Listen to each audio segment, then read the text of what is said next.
Hello and welcome to Healing Humanity, the Power of a Proper Human Diet. I'm Carrie and I have Bruce here with me on the channel today. Talk about his story. Bruce, how are you doing? Oh, I'm really good. Great. Uh, Bruce, maybe we could start off a little bit talking about your roots. Where are you from?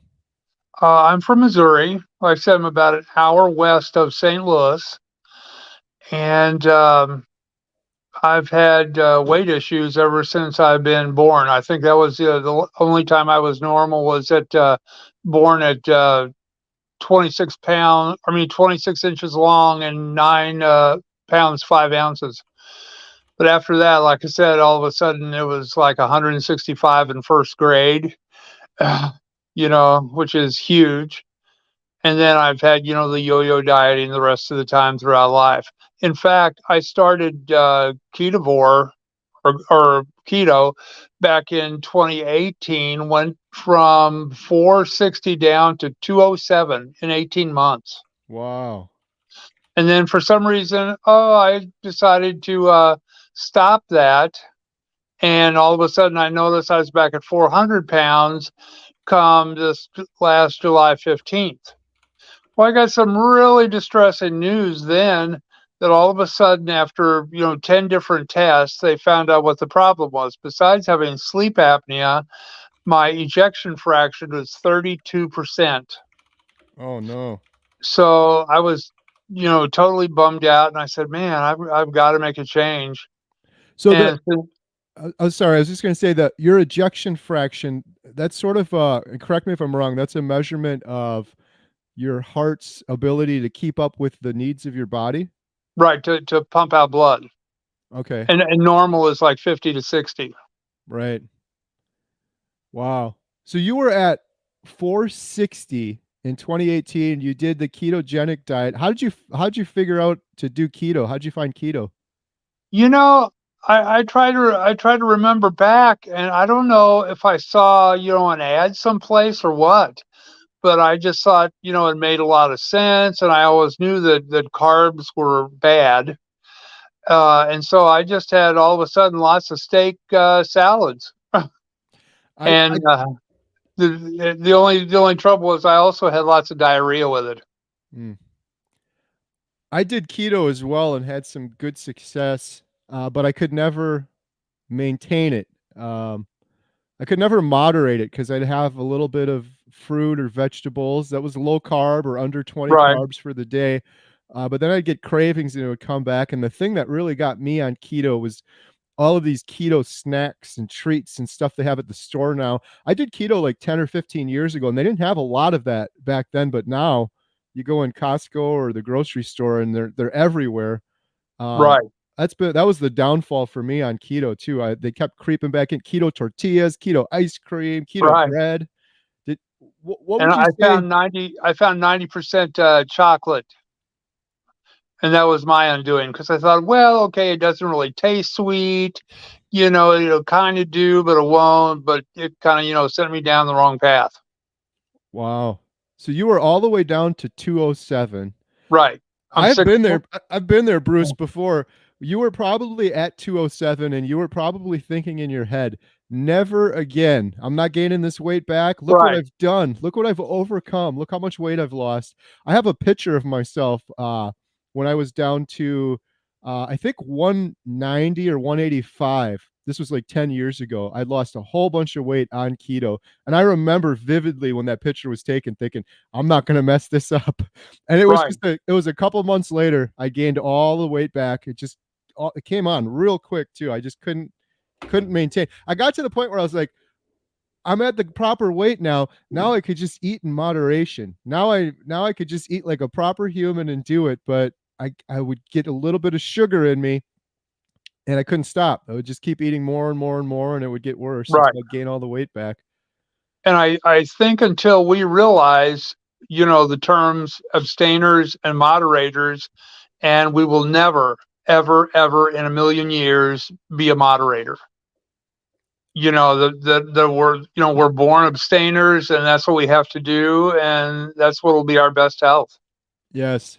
I think the other thing I realized too was Sugar's it's a drug. I don't know why it gets such a pass, but it's an addictive drug. They actually say it lights up your brain on an MRI, just like a hard drug does. Right. And for me, like I quit sugar when I started carnivore. I didn't quit it when I was doing keto. I still moderated it a little bit. Uh-huh. But on carnivore, I've quit sugar. And like if I quit another hard drug or if I was an alcoholic for 43 years, I don't think anyone would say to me, "Well, now you could just have a little beer every now and Right. then or on the weekends." But they do it with sugar. So I think that's the reason the carnivore works for me because I'm going to abstain 100%. Um, so you were down to 207, and then Yes. you said you were back up to 400 around July. Yeah, July 15th of last year. And then how did you find carnivore diet? I found it on YouTube. I got YouTube on TV. So now it's like I tell people since I'm retired as being a paramedic, trying to become a YouTube doctor. And then, like I said, the first person I saw was Dr. Ken Berry, and just made total sense, and everything clicked. And then I saw oh, Kelly Hogan, and that made even more sense. I mean, as far as the sustainability. And then I think another person that I really kind of admire is like Emily Harvo, because of the loose skin. You see her and you see how toned she is, and it's like, yes, that's what I need. Right. And because even now, back when I was 207, my wife wasn't overly happy because she thought I was one mouthful away from being Ethiopian. I get And that. it's like I'm 6'4". 207 is not. I mean, I think the weight range, as they suggest, is 152 up to 204. So I wasn't even in the normal weight range yet. Now I'm kind of back down. I'm like at 227 the other day. Um, Dr. Barry's about that size and stuff. It's like, man, he's a lot tighter. I mean, he's 10 years younger, but lately I've had some really bad fortunes. In fact, it's like I was telling you in my note. Thank goodness for the community, because I had been carnivore for 10 months, and all of a sudden one morning I couldn't get out of bed, Mm, and it was my low back. And I thought, oh my God. It's like, well, it's probably just a lumbar strain, a few days in bed, and, some NSAIDs and all that, and I'll be okay. Well, a week later, I was getting worse. So I decided, I really need to go over to the ER and get checked.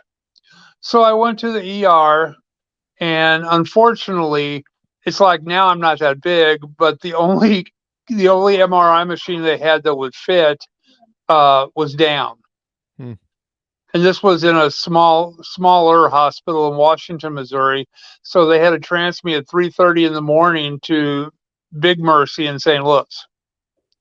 Well, then I was kind of reluctant because my low back hurt so bad. It's like, man, you got to sedate me. I can't lay flat.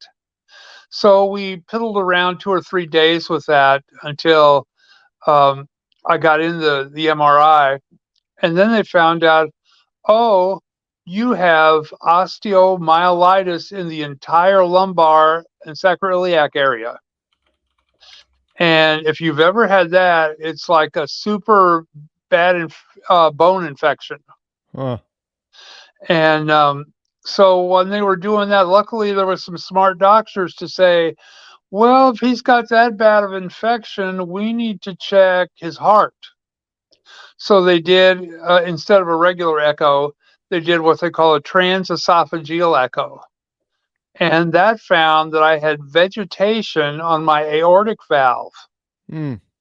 So besides the back hurting like crazy to where I couldn't even move or get out of bed, I had that going on. And like they told me, they said, there becomes a point of no return on that ejection fraction, that we really need to replace it. Okay. So I was thinking, oh my goodness, I have a zipper and I can't even get out of bed. I hurt so bad. So then luckily one of the doctors in the cardiothoracic group knew a new procedure called a right mini thoracotomy, which instead of, cutting your sternum down the middle, they just cut one rib on the right side, move it out of the way, and come up through your groin. Mm. Well, I mean, the recovery time on that was like this happened on Monday, and I was out of the hospital on Saturday, Wow. which was amazing. But then that isn't all of the story. On top of that bad luck, on Sunday, I got up and tried to, walk to the bathroom and everything. And I was really kind of lightheaded and dizzy. So I got out of the bathroom and I tried to go right around the corner to my bed. And all of a sudden, the next thing I know is I'm on the floor with police and EMS coming. Hmm. Luckily, my wife was behind me to catch me. And so then they took me over right away. I live a quarter mile from a small, tiny hospital, Missouri Baptist, in Sullivan. And so they checked me out there. And uh, well, let's see, they had put, you know how they have the 30-day Holter monitors and stuff? Mm-hmm. They did it where you can just, I mean, it's Bluetooth onto your phone. And luckily, they caught the fact that during these periods, I was going into an AFib with RVR, rapid ventricular response, that caused me to pass out. So they checked that. And they said my troponins were a little up. So they sent me over to Washington, the bigger of the two, Mercy hospitals. Um, they took me over there, and everything was okay the rest of the day. I mean, it took me about an hour to come out of these syncope spells.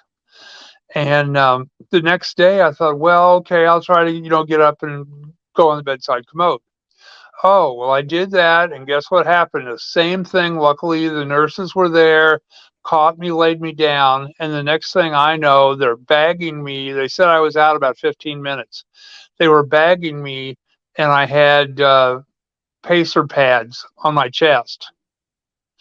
And they said this time, instead of that, AFib with RVR, now this time I was in ventricular tachycardia, Hmm. which is a much more serious, potentially life-threatening problem.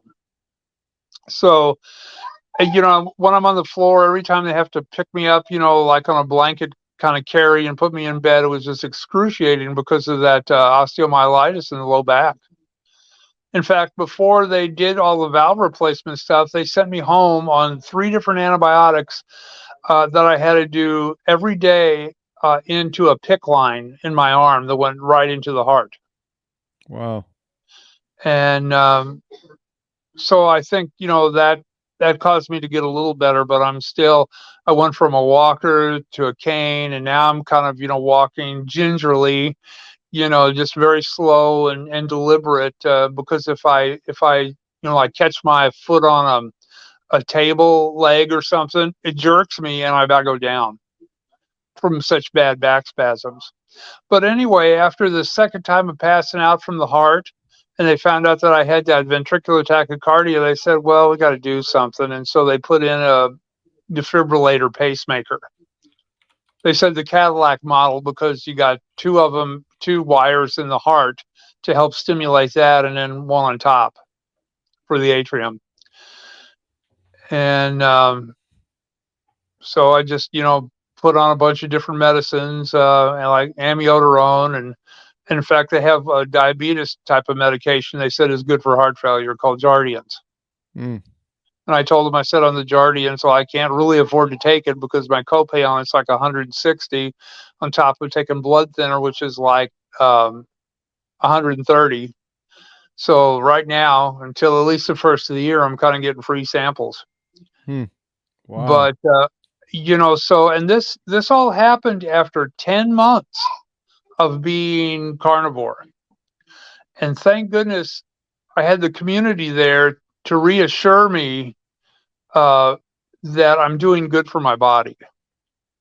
Otherwise, I might have thought, "Oh my God, this caused this." Right.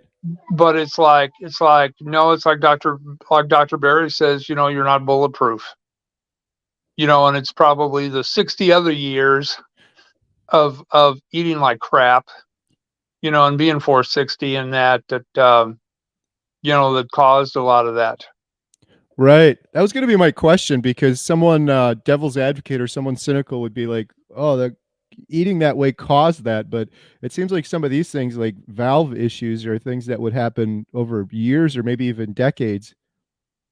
Well, and they've never, I think they've known before about the heart failure, but they never found the valve stuff. So But was the heart failure the low ejection fraction because your valve wasn't functioning properly? yes, I believe so. It was causing, what they call regurgitation. Yeah. And my output was probably way down from the ventricle. But they said at one time or another, I probably had a heart, a silent MI kind of thing, because I had some quote unquote sick spells. Being a paramedic, I didn't, I thought, well, okay, 400 pounds, I'm out of shape. Of course, I'm going to be short of breath and all that stuff. But looking back, it was probably, when I could have possibly had heart attacks going on. I remember trying to work a cardiac arrest outside in 90-degree weather and just about passing out. Hmm. Um, Your story is just remarkable. It's very interesting to me too because I have close people to me that have had similar issues. My daughter had open heart surgery when she was 13, and it was for a valve issue. She had the full open heart surgery, unlike yours. Uh, uh-huh, and her valve was, it was a similar thing. Her valve wasn't functioning properly, and so her ejection fraction wasn't good. And then her heart started getting bigger. She didn't have the valve replaced. They actually put like a ring in for her valve. It was her tricuspid valve, so it was a little bit different than uh-huh. yours. But she's doing well now. But then with the back issues too, my friend Bill in Alaska, carnivore now, he went in for an MRI and had the same thing where they wanted him to lay flat on that machine. And it was just excruciating because he's got lower back pain as well. Geez, I almost wonder his some of his things. So with your lower back pain, that was called osteoitis, Myelitis, myelitis, which osteomyelitis. So that's yeah, bone which is and a itis. bone infection in the entire lumbar to sacroiliac area. Has that changed at all for you, or is that something that gets has been improving? Or It's been improving because now, like, I've been having to do like CAT scans for my pulmonologist because they said I have a little bit of fluid, what they would call a pleural effusion. And they said on the last one it wasn't really big enough to drain, but they wanted to keep an eye on it because I think there's a nodule or something down in that area that they want to keep you looking at. Which they said having nodules in that out here with the climate and stuff really isn't that unusual. But they just want to make sure that it doesn't, progress into anything. right? Well, it seems And like carnivore would be the best option. And anytime I hear itis, it's usually inflammation, um, like arthritis, for example. And it seems like right, which carnivore is I one of have the both. best things to lower inflammation. Well, and I was for the 10 months. I was thinking, man, I'm still waiting for that massive pain relief because I have a psoriatic and rheumatoid. But I think what brought on the whole back issue was they put me on these killer drugs for a year to try to help the arthritis, the biologics, Mm, and it killed off my immune system. So I went back and saw my rheumatologist, and she took me off all that. And then I started to get better. I wow. quit taking I quit taking any kind of muscle relaxers, and I quit taking the arthritis meds. And I think now I'm actually, getting strengthened up from all that. Hmm. Wow, what a journey. Yeah, well, and looking back too, being realistic, if I wouldn't have lost all that weight, uh, whenever it come to needing the surgery, they would have just dismissed me. Hmm. They'd Yeah, have never. I would have probably never found a surgeon to take that on at 400 pounds. right. So you were at 400 in July, and How Right. much weight have you lost roughly? Well, I was 400 on July 15th of 22, and now I'm 227. So like Wow. 73 pounds, 173 pounds. 173. That's amazing. What sort of other things happened when you did carnivore diet? Did you notice any other changes besides just the weight loss? I know it's kind of hard because you had these other health issues, but Yeah, I had so many. Yes, as far as digestive, I was telling you the first time around with keto, I had lots and lots of diarrhea problems. That's all now getting more straightened out. I mean, it's like, I might go daily or every other day, but it's like, well formed stool, and not, very loose, to where it was just a big problem. I'd go eat something and I'd have to be close to a bathroom, to where now I seem like I have more control with it. that's good. I know I've had issues in that regard, and one piece of advice someone gave me, everyone's different, but the fat intake seemed to really affect me. Like if I get too much Right. fat, have more loose stool. So try to kind of regulate it that way. Right. And I don't have my gallbladder. I had that taken out, what they say, fair fat and 40. Well, I was 29. And back then they didn't have these silly things, like a Coley lap. Mm, So I had to get an 8-inch incision, so they could pull out the entire liver, and take out the gallbladder that way. But at the time, they justified it to me and said, "Oh, this is the best for you because there's less chance of spillage, and you have, stones on top of it being infected." And so it's like, okay, I bought all that. mm. I But I did. think a lot of it plays into the fact that, oh, I didn't have insurance. Ah, I see. Yeah, I had the same thing. I don't have a gallbladder, don't have an appendix. Uh, yeah, that's crazy. A lot of people ask that too. Can you do carnivore without a gallbladder? And Oh, yes, you can. right. I've had no problem because of that. I know, like I said, I had, because of the psoriatic arthritis, which was, devastating to an EMS career. I had to get both hips replaced and my right shoulder replaced. I need my left shoulder, but I'm not going to get that done because, unfortunately, that's the side that I do personal hygiene care and wouldn't even be able to, clean myself. Hmm. So until that arm falls off, I guess I'll have to put up with it. Right. And the only thing left is, like cortisone shots every 3, 4 months. How when you heard about carnivore, I know you did keto for a while, but it seems like when I heard about carnivore still, I was like, it makes sense because I knew how keto worked, but Right. still I'm like, this is how can you just eat meat? There's no way I could sustain myself eating only meat forever. Did you have any of those thoughts? Was carnivore kind of crazy idea for you? Um, Not for me as much as the rest of my family, because I have a daughter that's a nurse practitioner, Hmm. and she still thinks everybody's a little kind of, wackadoo. Um, but then by the same token, she's had a couple bariatric surgeries that, has left her with problems, Hmm. with the vitamin deficiencies and stuff. Right. But because I told her, I said, even if after you have the bariatric surgery, you really, for the most part, need to eat keto or carnivore, which she hasn't been good at. And like I said, until you get that down, it's always going to be a weight problem. Right. Has anyone else in your family adopted carnivore? No, no. See, my wife and them would never, because they just, if it isn't biscuits and gravy and mashed potatoes and mac and cheese and those type of things, they wouldn't eat it. Her or her 3 girls. Right. Is it a struggle for you, like Thanksgiving or Christmas, kind of being the odd one out? No, not really. Not anymore. Like I said, it'll be well, this on the 15th it was 17 months. Hmm. And luckily, one thing now is, even though whether my wife likes it or not, she's very supportive of knowing that, yeah, this is the best for me. Um, because like I said, all the weight loss and hopefully one of these days the back issues will be better to where I can, walk and do more things. I mean, now I really, it's kind of like at night, uh, my back has like a time limit. I can only take so much. And lately I've been in bed by, 7 o'clock at night.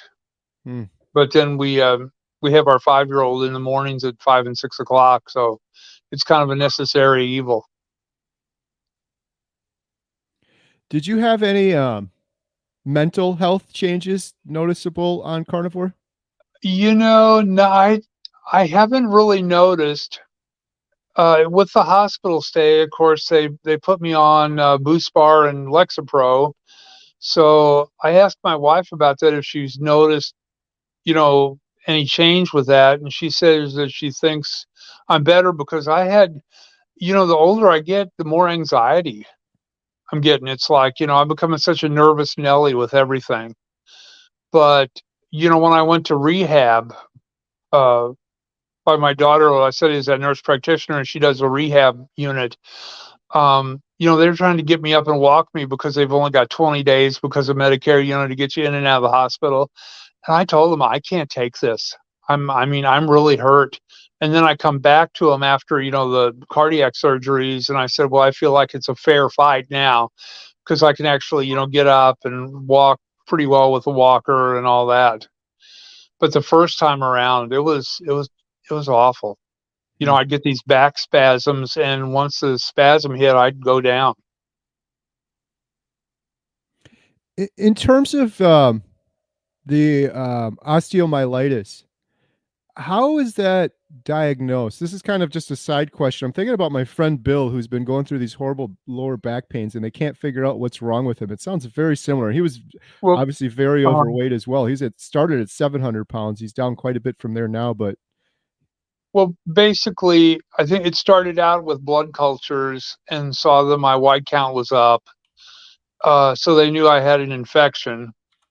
And then after that, they convinced me that the only thing to help would be the MRI. So the first time I did it without sedation, other than maybe a couple Valium. And then on the second time when they wanted to do it, yeah, they had regular anesthesiology come there and put me out. hmm, Because I mean, it's like a 45-minute deal, and it's like hearing a jackhammer in your ear. right. Yeah, it's like torture, especially with your lower back and having to lay flat on that hard surface. Yeah, Can't and imagine. the doctor that my daughter works with, he's a surgeon, and he said, the next thing is talk to the spine surgeon, and they really don't have much good to say. Hmm, It's like with back surgery, you can either get better, you can get worse, or you can stay the same and it not help at all. And then you've got this surgery in you or on you. So it's like that doesn't seem overly appealing either. So right. I'm just hoping that with physical therapy, I did physical therapy for a while until I thought, well, I can do this much at home. And so now I try to get out more. I mean, I can get in my car and drive and all that, but if I take trips of any length of time, I usually have to have a pillow to support my low back. Hmm, Um, but yeah, it's just been amazing that I've even been able to get in the car, because it's like every vehicle I get into, I have to figure out the exact way to do it. And being 6'4", it's hard with hitting your head and all that kind of thing. right. Yeah, I imagine the weight loss has to definitely be helping. Imagine if you hadn't lost the Yeah. weight and you were going through this lower back issues.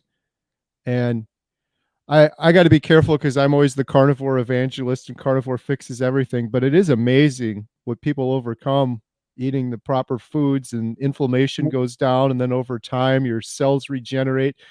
Uh, Yeah, my daughter. mitochondria regenerates. And I yeah, know my daughter has trouble believing all that too, and it's like, believe me, this is research by people who are very very up on it, and paleoanthropology and those type of things. Well, and you have Dr. Ovadia, who's the heart surgeon, and you have the neurosurgeon with uh, Chafee, Dr. Chafee, and Yeah. so it's not just yahoos out there that are doing it. Right. And it's more and more too. It's kind of amazing. The doctors and specialists. I was talking to Dr. Tony Hampton in Chicago, and he's like, there's quite a few doctors doing it. A lot of them don't talk about it. They want to test it out on themselves first, kind of thing, or Right. whatever. But yeah, I was fortunate to talk to Dr. Hampton, Dr. Berry, Dr. Chafee, and Dr. Ovadia too, which is just amazing. A heart surgeon that's performed thousands of surgeries, and singing the praise of the carnivore diet for sure. And don't you think too, Carrie, that it depends on your individual situation? Because I know, like, with a lot of times that if people have a lot of excess belly fat and that, you can see that, well, yeah, it would really do them good. But I know, like in my wife's case, she's never had that type of shape and form. And so, her carb knob, as Dr. Berry would say, probably doesn't need to be turned down nearly like mine. That's been, like I said, 60 years. I'm 65, and 60 years I had probably a crap diet. Right. And yeah, used to drink probably a little too much. I was bad for the Diet Mountain Dew and vodka. In fact, that's probably been as big of addiction as not. I'm still doing that. And I did the last time I lost weight. I did this time I lost weight, but the weight loss doesn't really seem to be an issue now. I don't know if it's leading to all my, arthritic pains or not. I know that would be a blessing to get over all of them. I know even in my wrist that has with the psoriatic arthritis, it's gotten better. Yeah. And I've just noticed that lately, that I've gotten off all those arthritis medicines. The it's funny you mentioned the Diet Mountain Dew. That was a huge, huge, huge addiction of mine for many, Yeah, many years. I used to go to the gas station and I started with this one and then, yeah, oh, you get the jumbo and then you get this. And then I'd have like yeah, two of because those a day. It'd be by the afternoon. yeah, I would literally I would drive like a half hour and then a half hour back, like an hour round trip just to get this. I could just yeah, have Diet Mountain Dew at home too, but the yeah, stuff from the gas station with the little cup and the ice, that was the go-to for me. yeah, and the thing of it is a 2 liter anymore costs the same as a liter. Yeah. So Yeah. I can even get a cold 2 liter if I go to the gas station that's close to me. Right. So unfortunately, that helps my addiction keep going on. Yeah. Well, hopefully you can get over that. If you got over everything else with Yeah. carnivore, I really think that helped me drastically because I noticed when I was still having that because I did keto for a long time and Uh I huh. did pretty clean keto other than the Diet Mountain Dew. And when I would have that, the inflammation and the aches and pains would come back so big. Mhm. Um, I don't know. It's anecdotal. Who knows? There's a lot of variables going into it, but I feel like that was one thing causing it. It's plus when you just look at it too, I try to this helps me, but when I look at it, I'm like, it seems like carnivore is so successful because it's kind of the proper species appropriate. Like humans have escaped so far away from what's natural. You know, we're indoors under fluorescent lights. We're eating processed foods that you don't know. And when you look at Diet Mountain Dew, it's like you really don't see that color that much in nature. It's almost like Right. it's like a radioactive sort of green yellow color. So, Well, but and another good thing I think about the community is like Dr. Berry tries to go out of his way to take the blame off of people to where, the rest of society, oh, it's your fault, and you're a lazy glutton, and if you would just do this and this and this, and it's like, well, if I could do just this and this and this, I wouldn't have the problem to start with. right. you know? I love Dr. Berry and I love that sentiment because I was kind of cynical like that. I don't know, years ago, you'd see on the news or you'd see someone say that, like, well, it's their choice. They're choosing to eat the Twinkies and the junk food and stuff like that. But now, in retrospect, learning more, I'm like, no, it's not. It wasn't my choice to be born and given sugar as a young child and then getting addicted to sugar and processed foods. And I didn't choose that when I was young. And then it just got worse and worse and snowballed from there. And kind of like you said, we all have our carb dial, and mine has to be in the off position. Yeah. I don't even need the dial. I just need a switch on or off.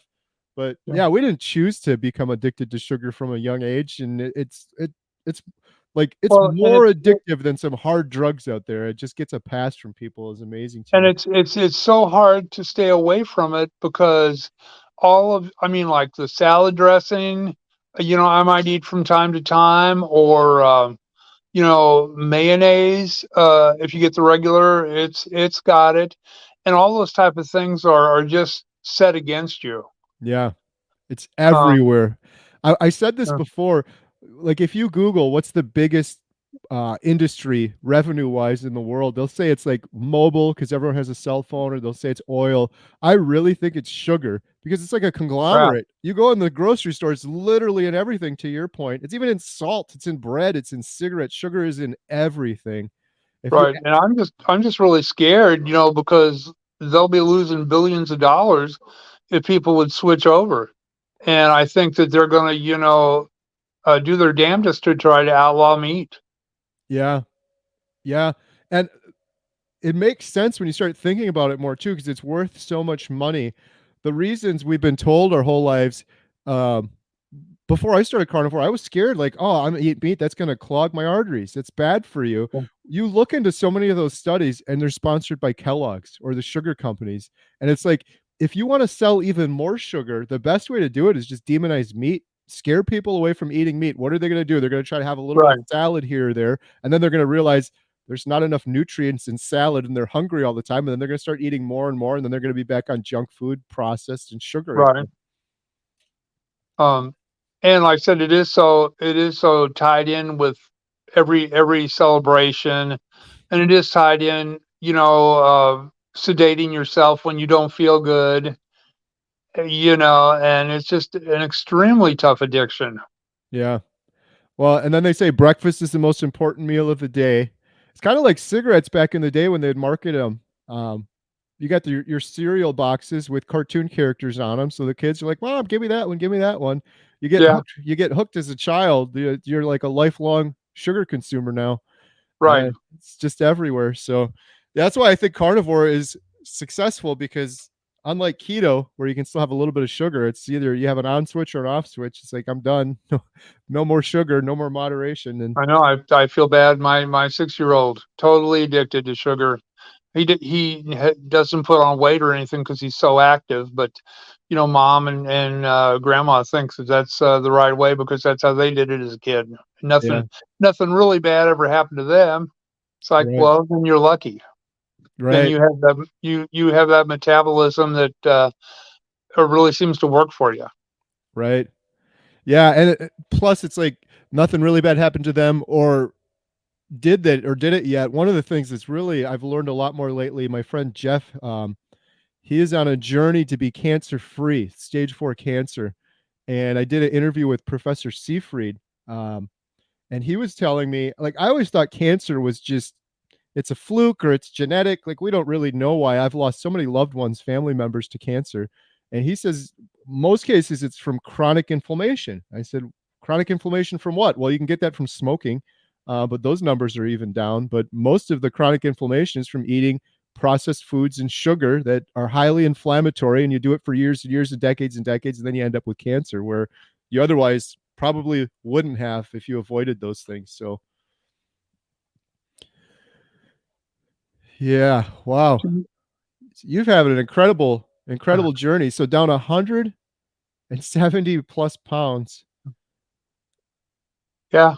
What do you say to people that are considering carnivore diet? Do you have any advice? Like if someone's I get a lot of comments from people where they're like, I'm miserable, Carrie. I have anxiety, depression, I'm overweight, I'm pre-diabetic. But they're more scared of carnivore. It's gonna clog my arteries. I couldn't just eat meat. Do you have any advice for someone like that, or if they're thinking about starting carnivore but they're just too scared to do it? Other than you don't have any worries with starting carnivore, um, I think it's just a matter of developing a taste for meat, because some of the people say, "Oh, I couldn't eat that much meat," and on and on. But after a while they develop it. Like for the fatty ribeyes. Some people say that, "Oh, I can't stand that fat," but I think that you get used to that, like with me, I've always been a big meat eater. Of course, I've always been a big everything eater, but yeah, yeah, don't be afraid of it. Um, I've had some of the girls at the hospital when I was in rehab, the nurses, they were like, "Yeah, tell me all about this." Because they were the same way. They were like, "Well, we didn't know if it was safe." And it's like, "Yeah, you and your husband really need to try this for at least 90 days to see what you think." Um, and also be real aware when you start about the electrolytes. Mm, Because I found that when I started, oh, you just dehydrate like crazy. Like I said, in my case, I had enough, pounds of, harmful fluid that it wasn't a big deal. I needed to dehydrate. But I've never had really, in comparison to some people, I've never had really big legs, and lymphedema and all that kind of stuff. Um, and the eating salt. I know I still go there. The doctors are still like, "Oh, watch your salt intake and be sure you weigh every day. And if you're up more than 2 pounds in one day, let us know. Or if you're up more than 5 pounds in a week." And it's like, are you kidding me? I'm 6'4" and 230. A 5 pound swing isn't life threatening. right. You know, Right. so From morning to night, I'll swing 5 pounds, no problem. yeah. And I'm kind of like, so I was doing it every day, which drove my wife nuts because it's like, oh, it's just another one of your obsessive type of things.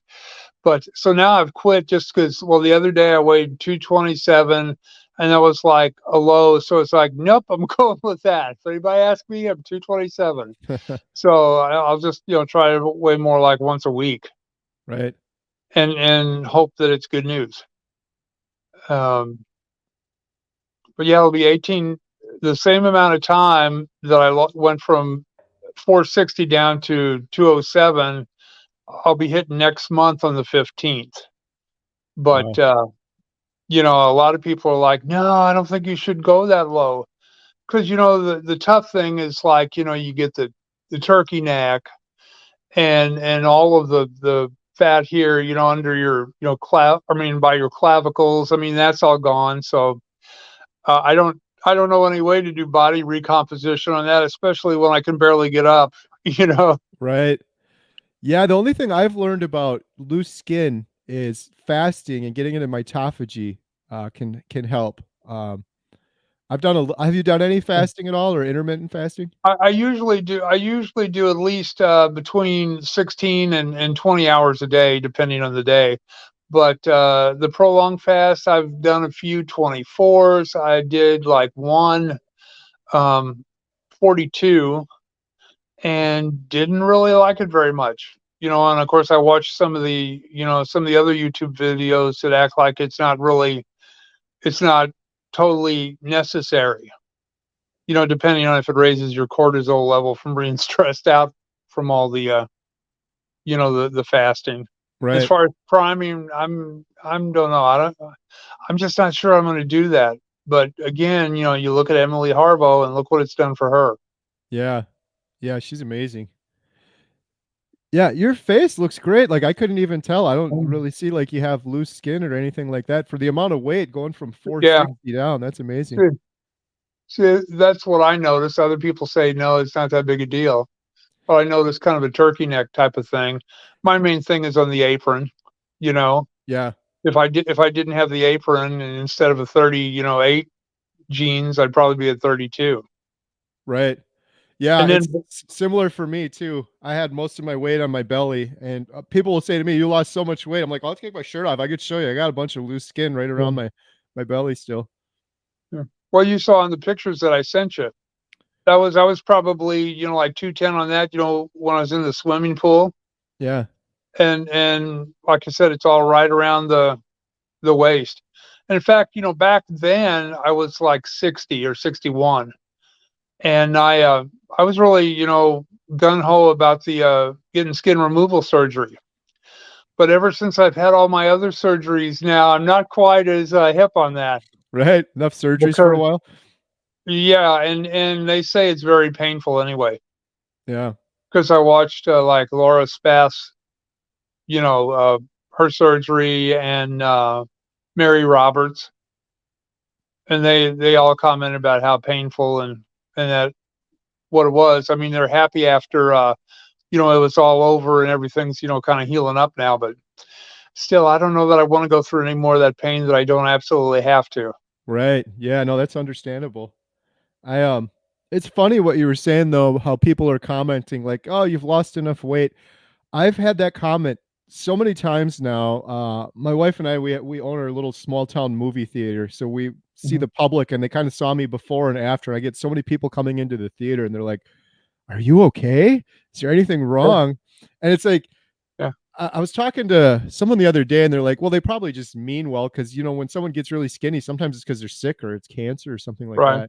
that." But it is annoying because I'm like, when I was 100 pounds heavier than I am now, Yeah, and I nobody was ever asked you that. miserable. Yeah, nobody ever said anything. I'm eating a Yeah, Twinkie and a cake, and I have arthritis and depression. I couldn't sleep at night. Nobody ever asked me, and now I've probably yeah, had 20 people say, "Are you okay?" I'm literally healthier than I've ever been my whole life. It's kind of funny how backwards things are. I think some of yeah, that too is like when I get that from family, I don't know, it's subconsciously they're like family get-togethers is like you saying before, it's always around food. It's a birthday cake or something, and they're right. eating birthday cake, and I'm over eating a ribeye and drinking a water. And subconsciously, maybe they're like, this something's weird. Like, what's going on with this? They got to question it. I don't know. Yeah, luckily, like I said, my wife's been real supportive of trying to, buy as good a meat as we can afford with it. Um, but still, I've lost all this weight, and there's a lot of days I'll eat a half pound of salami and sliced Swiss or sharp cheddar, Yeah. and I like ribs. I actually had some ribeye the other night. Instead of a ribeye sandwich, it's like the 12-ounce ribeye they wanted $32 for, but for the sandwich, which is basically an 8-ounce one, they only wanted like 18. Mm, So I chose that, which I mean, I mean that even sounds really high, but in comparison to like Applebee's and stuff, it really isn't. right. Yeah, I always get that comment too. Oh, I would do carnivore. I just can't afford it. And I'm like, you're not doing the honest math then, because what I was eating Right, before doing carnivore, all the snacks too, and the desserts, and I think people go into carnivore thinking 3 meals a day and snacks. You don't really do that on carnivore. You could no, sit down and eat a big, huge steak and some eggs, and that might be it for the whole day or twice a day right. kind of thing. Or like I said, in my case, it's like I tell people, which is more expensive, eating that away or the large Casey's pizza with the half gallon of ice cream with the big bag of Doritos all in one sitting, and then still probably eat more during the day. Right. Yep. And then they go out and get Starbucks in the morning or coffee Right. here or snack afterwards. Always have the dessert. I Yeah. just I love it too for the simplicity. I remember before, even when I was trying to eat somewhat decent, you'd have a recipe or something, and you'd be like, "Oh, where's the spice and where's the sauce and this side Right. and this," and then you have all the leftovers and stuff like that. It's so much Yeah. easier. Yeah. See, I try to spice it up a little bit. They have those that HG Hughes sugar-free barbecue sauce and ketchup. The ketchup is really good. You can't really taste the difference between that and regular ketchup. And sometimes even on my burgers, I'll put some ranch. So, I mean, even with all that, I've lost, tremendous amounts of weight. Maybe, for this last 30 pounds, I should, like try cutting all that out Yeah. if I can do it. I'm Well, just, I'm just hoping that when I'm, like Emily and all them after 5 years, it'll just as if by magic, go away. right. Yeah, maybe give it a shot for a while because I bet you I don't I don't know. Everyone's different, right? I went on this cruise vacation, first vacation my family and I went on in 10 years, and I ate perfectly clean carnivore. I didn't have anything non-carnivore. I just had meat, bacon, and eggs. And Uh huh. I felt miserable. By day 4, I wanted to be off the ship. My back pain came back, my elbow pain came back. It was all inflammation from seed oils. Uh, I think they brushed it. I think it was on the eggs and the oil and on the bacon. I know it used to get me this. You mentioned the ranch dressing. That used to be one of my favorites. And when Uh I would huh. do keto too, I would notice that. So Huh, maybe worth a little test for you to see if maybe some Yeah. of the inflammation and stuff would go down with, eliminating some of Now those things. now believe this or not, but I tried, the stopping the, Diet Mountain Dew. I did probably 3 months of that, and I really didn't notice. A lot of people say, "Oh, I feel so much better." I really didn't notice feeling any better. Yeah. It's interesting. I mean, everyone's so different. That's why it's so hard. I get a lot of people on my channel, they'll say, "Tell me exactly what you're doing, what you're eating." I'm like, "Why does it matter?" Yeah. Like, if I had Mountain Dew, it would mess me up. You have Mountain Dew, you're fine. It's like so everyone's Yeah. so different. Yeah. Different. And cheese, I for myself, I eat quite a bit of cheese. The other day, I made a mistake to where I had, a stick of summer sausage. Well, I mean, then when you get a big block of cheese that you're cutting up, you can really consume a lot. Yeah. And I think I put on, a couple, 2, 3 pounds that away. But since I stopped that, that's come off. And like I said, I was at my lowest with 227, but I've been for a while. Right. Yeah, cheese is a tricky one. That used to get me on keto. I'd go to Costco or Sam's Club, and they would have these bags of cheese. It was like cheese cubes, Uh and huh. it was so low carb, but then I'd eat half the bag. I'd be like, I Right. couldn't. It was like potato chips. I couldn't stop eating them. But I've heard that from quite a few people that for some reason cheese seems to stall people or gain a bunch of weight pretty quickly, which is Right. kind of weird. But Another positive that I found is like it's so nice to be able to go into stores and buy clothes. Of course, now, I kind of substituted having to go strictly to big, big men shops. Now I still kind of have to go to Penny's when I'm buying shirts because I need like extra large tall. mm, And but yeah, on the jeans, I can get regular jeans off the rack. nice. Or the other day I put on a dress shirt. Well, normally before, when you're wearing, 19, 20, 21, neck shirts, it's like this when it's buttoned up. Yeah. Well, all of a sudden I put on a 17, and I'm just like, oh my God, I've never felt this before. That's great. We had Yeah, a the clothes definitely Christmas changed. I regatta. remember Yeah. because I've been doing YouTube for so long. I got videos when I was really overweight, and I used to wear such. I keep trying to find images overweight versus now, just to do like before and after pictures. It was hard because I'd wear such baggy clothes before. But the other thing I Right. used to do all the time, I don't know if you did this. I think it's a habit when people are overweight. You constantly grab the shirt and like pull it out. Yeah. It's like tugging on my fat when I was sitting down, so I'd Yeah. always be pulling and tugging on the shirt. Don't do Or, that or yeah, anymore. or if you had a button-up shirt, making sure that you didn't pooch too much at the belly. Yeah. Yep. Yeah, sucking it in during the pictures, and Yeah. the mistake I made with the clothes was, I was so excited when I lost some weight. When I got down to, like, my former keto weight, I bought a bunch of new jeans and pants, Uh-huh.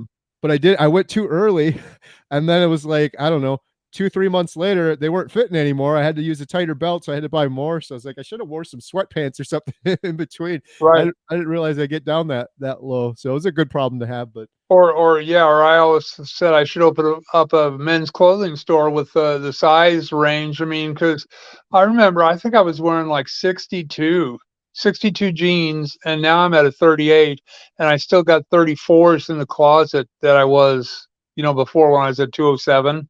wow. And unfortunately, they were like expensive, like Levi's, because you can't really get them under $70 Yeah, nowadays. yeah. Yeah. Good problems to have. Yeah, I've cycled through so many clothes. I even the other when we went on vacation, I was going through. I'm like, these don't fit anymore. These don't fit anymore. You Yeah. gotta keep track of them all. So Yeah.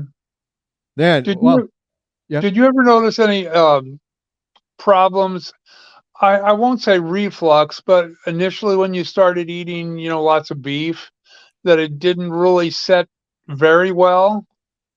I did. I did. Yeah, Yeah. the first couple of weeks, um, I would get well. I had acid reflux for years, and I was on the acid reflux pills, omazepam or whatever for years, which is so Uh-huh. fun in retrospect because I'm like, if they gave me those pills, shouldn't that have fixed the acid reflux? And it never did. I had it for years. Right.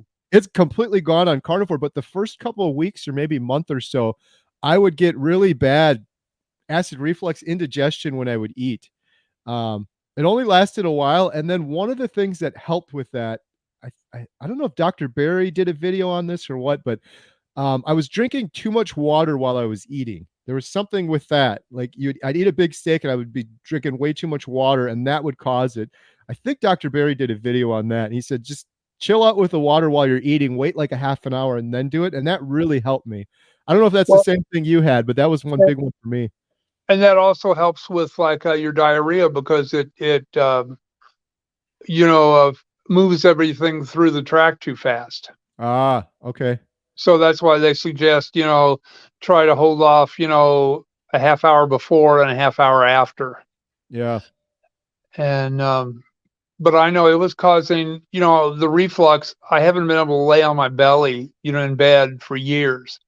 But it was even with being flat in bed, the reflux was giving me like a pneumonitis because it would back up and then little pieces while I was asleep would get into the windpipe, and then I'd wake up, coughing and thought I was having bronchitis. Mm, And so that's all, hugely better. I don't have as much of a histamine release because I know, like, I sing and stuff with a Christmas concert, and I just don't have the same. Before it's like, oh, am I going to be sick, and am I going to be hoarse that day, and I don't have to worry about that anymore. yeah. And that's a big relief. Right.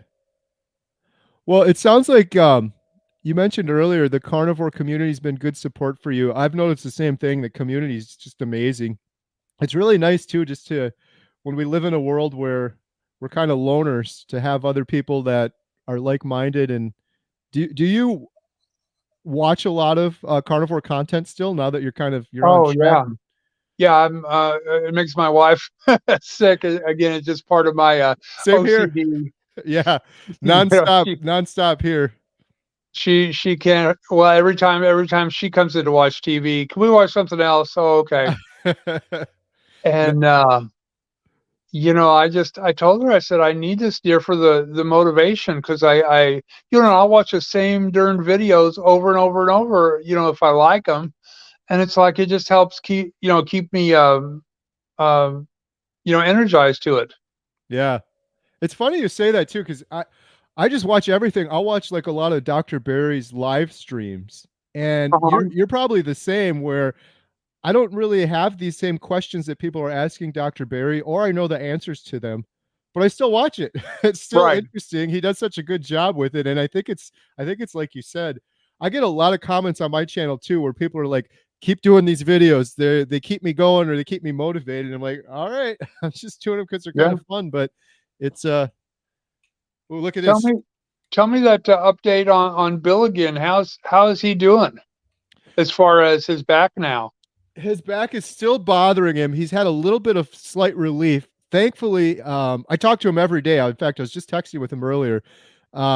Thankfully, he's finally got some appointments to go in and see. Uh, the biggest thing has been the lower back, but then he's had this weird numbness. And thankfully, it wasn't anything too serious because he did go in and get the MRI. I mean, Dr. Chafee is amazing. Uh, I always got to say that, give credit where due. But Dr. Chafee was just private individual phone calls with Bill just to help him out, just because he's a good guy, nothing on YouTube or anything Yeah. like that. But really, there was some big concern early that maybe it was something more serious like cancer or something like that based on Bill's symptoms. So thankfully, a lot of that has been ruled out. But yeah, he has a big neurology appointment. I think it's coming up. I think he said at the end of the month. He has two, and then he was getting another one with a chiropractor. Um, so I'm hoping they get to the bottom of it. I know he's working on a big update video right now, so stay tuned for that. There's going to be some things in there that Yeah. I'm not sure of, but he's in good spirits, and yeah, we're talking all the time, and he's I'm doing this video. In fact, Bruce, I think I'm going to launch it shortly after this. It was on depression and carnivore, and that's been Bill's doing an update video on that too. His results on carnivore in terms of mental health have been incredible. So he's speaking to that, I think, in his upcoming video. But I think he's down. over 100 pounds now since his heaviest, and then overcome the depression. And one of the big concerns is that lower back pain. He was sitting for years. Like, I don't know. Some people don't realize that. They're like, oh, he's been stuck in his house for 4 years. No, he was pretty much stuck in his bed for 4 years. And when he got up to go to the bathroom, this is going to be in the documentary we're working on, but I haven't shared the footage otherwise. He asked me to film him going to the bathroom. He wasn't like this walking to the bathroom. He's like this. He couldn't even stand up straight because in Right. bed, he was just laying down the whole time. So 700 pounds of pressure all on that lower back. It's gotta be related to that. And now that he's losing the weight, he's getting up out of bed and he's sitting at the computer. There's got to be stuff going on there. So I'm hoping they get to the bottom of it for sure. No, I got the same issue because for years I slept in a recliner because that's all I could stand. And then it's just now first that I can lay flat in bed. I still kind of, because of the kyphosis and the bending of the neck, I still have to be up on like three pillows. But I think that in itself, the laying flat has helped my back. Yeah. Straighten it out and getting in more normal positioning. Right. Yeah, I'm hoping I gotta talk to him because I'm wondering. I think he switched things up a little bit. But when I went there to film him, he sits up in the bed sleeping and he had a paper towel he would stick under his neck like this. And Uh-huh. that's how he'd sleep all for years, like that, just Right. completely upright. So if you think about it with gravity, all that pressure is on that lower back area. So And you tend to did he ever say anything about having like bed sores? I haven't heard him say that, which is a surprise to me. I was Right. very surprised. And the thing with Bill too, like early on, a lot of people would say most people are pretty nice in the comments, but some people were saying, I don't think he's 700 pounds because most of his video was just his face. And his face was big too, but you couldn't. Most of Bill's weight, and I have this on footage, it'll be in the documentary, is in his legs. Like his legs were just Uh-huh. huge. Like I don't know if it's gravity from sitting up or people carry their weight No, differently, but most of his weight it's was probably what they call lymphedema. yeah. You And know, the lymphatic system isn't draining properly because the weight's, there to block a lot of it. right. And that was one of the incredible things with Bill and Carnivore.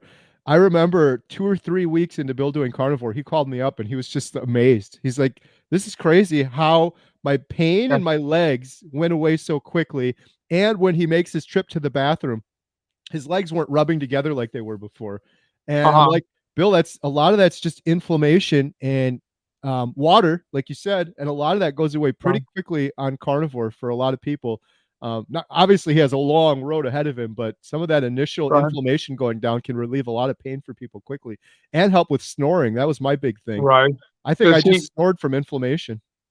does he happen to have a walk-in shower? He does. Yep.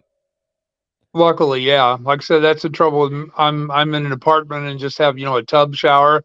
Well, Oh, of course, we had to get the transfer, the tub transfer chair and position it just right, and like have my wife there to do my back and of course when you're sitting like that, it's not particularly easy to get in, the tight little places. yeah. And everything has just been such and I still even now I have to have a bedside commode chair over the regular toilet because my back won't let me get down that low. Right. Wow. And which is a real problem when you're in public. I mean, I've been lucky to be out in public and found, like handicap access on some of them. But again, it just depends on what side they're in on, and that kind of thing. Sure. Yeah, things you don't think about. Yeah, it's amazing. Bill's little house, his brothers basically helped build it. So it's about an 8-foot walk from his bed is the toilet. He's literally Uh, the toilet's in the same room as him. And then he is it has a a house? Is it a house or a trailer? it's a house, but it's more like a room. It's basically like Oh, this. okay. It's basically like a room Uh with a huh. bathroom in it. There's no kitchen. There's a little storage area in the back.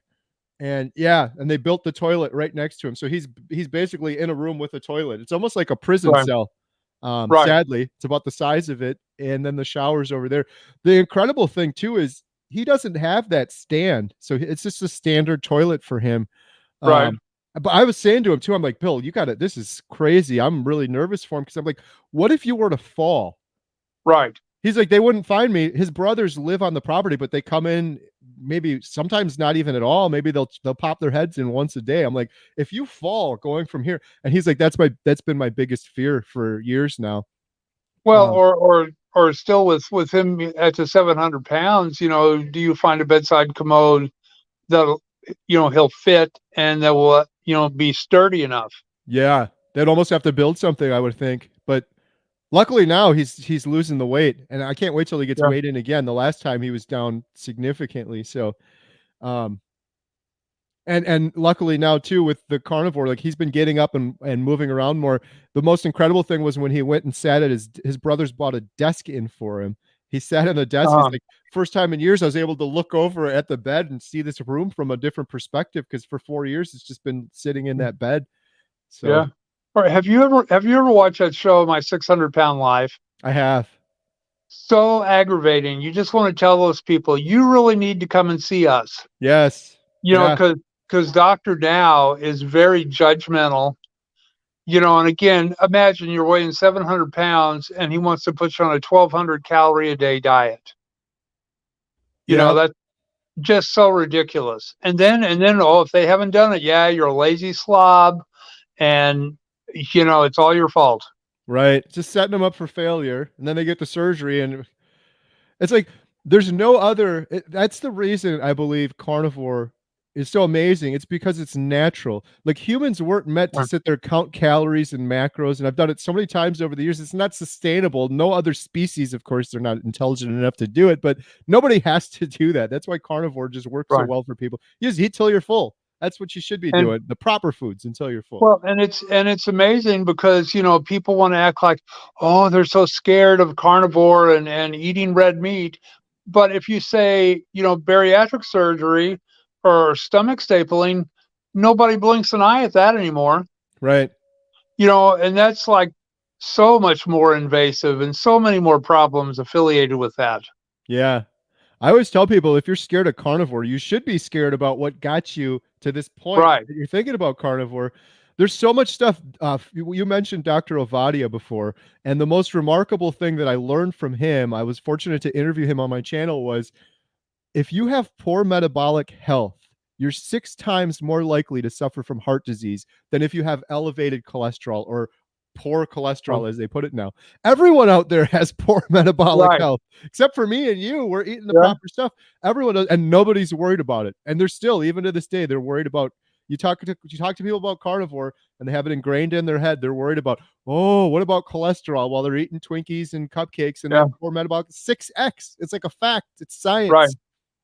I whenever I started with a weight loss clinic, it's like I had to go. I talk about jump through the hoops. I had to go to the bariatric surgeon. I told him, no, I don't want any part of this. And she's like, well, why are you here? And I said, because I have to have your blessing to get into the weight loss clinic.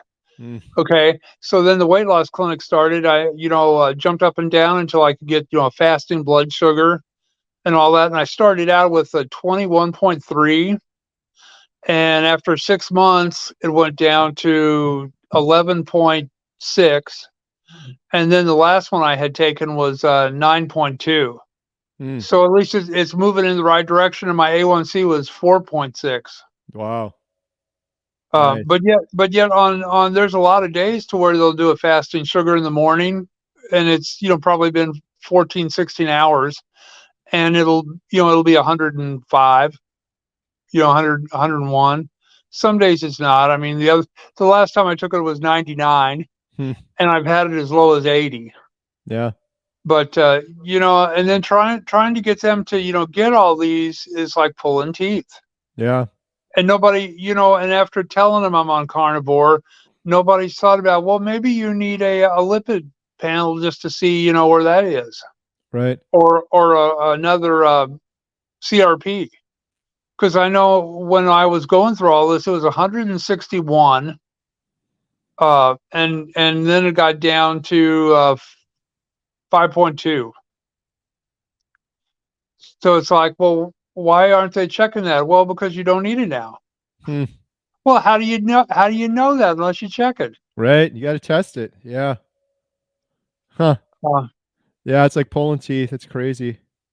Well, yeah, this has been a lot of fun talking to you, Bruce. Crazy yeah, story, amazing journey. Congratulations for taking things into your own hand and losing all that weight. I think it's just going to get better yeah. for you. I open invite if you ever want to talk again. Just definitely stay in touch for sure. This is going to be Yeah, fun now because this will be posted on YouTube, so you'll have to have your wife watch this one with you for sure. yeah. They'll be like, you got to Now watch make this one sure, at yeah. least.